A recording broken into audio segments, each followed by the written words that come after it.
y'all, this is Zoa from Dreamverse Travel, and today I want to talk to you about this amazing restaurant that we visited when we recently visited South Carolina for the first time. But before I get into that, I just want to mention that I did another video on this and I called this town Murrells Inlet, and somebody corrected me and said that it was pronounced, well, she spelled it M-E-R-L-E''S.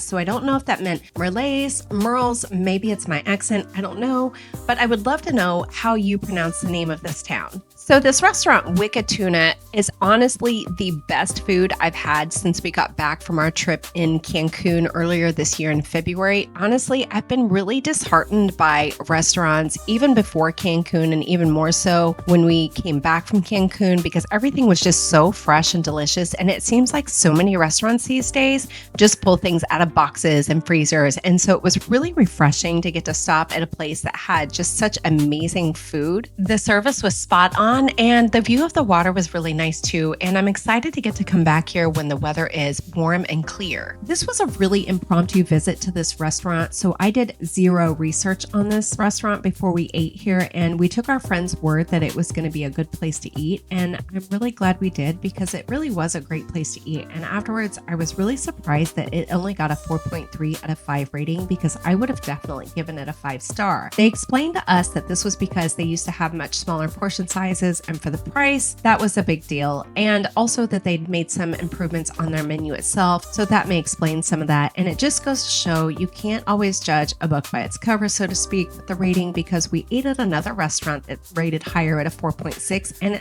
I honestly would have been generous in giving it 4 stars. And on to the food. My favorite thing was the dragon egg, which was the first thing I had. And it was amazing. If you like seafood and avocados, this one is for you. Then next up was the bang bang grouper, which was also amazing. Then the edamame, which was really good. And then the peel and eat shrimp, which was tasty. And then the sushi, which was nice, crisp and fresh, very delicious. And then the chicken Alfredo and the shrimp Alfredo. I swear we tried half the things on the menu. Everything was delicious. Then I had the lobster tail trio, which was delicious.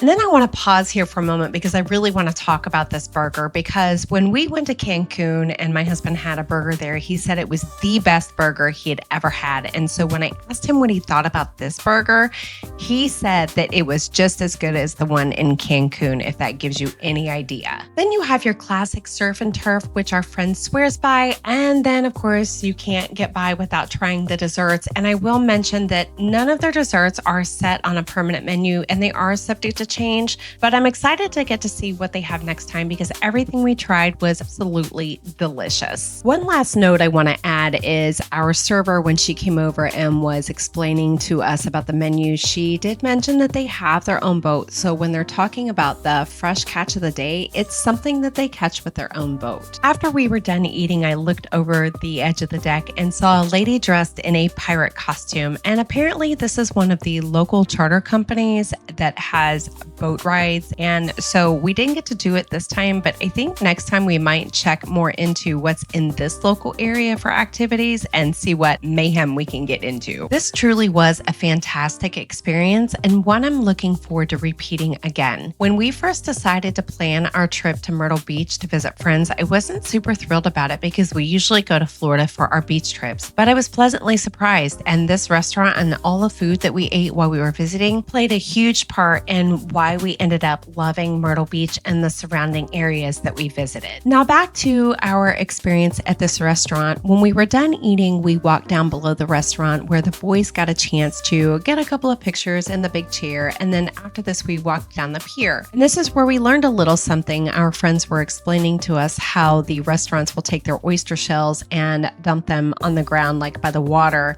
to help rebuild the reefs. And I'm not any kind of an expert on this area on marine biology or anything like that, but I did look it up and I learned a little something about it. So I'd encourage you to do the same. Thought it was pretty cool that they do that. And by the way, don't forget to subscribe to our channel for more. And if you need help planning your Myrtle Beach vacation, you can get started by visiting us on the web at dreamversetravel.com.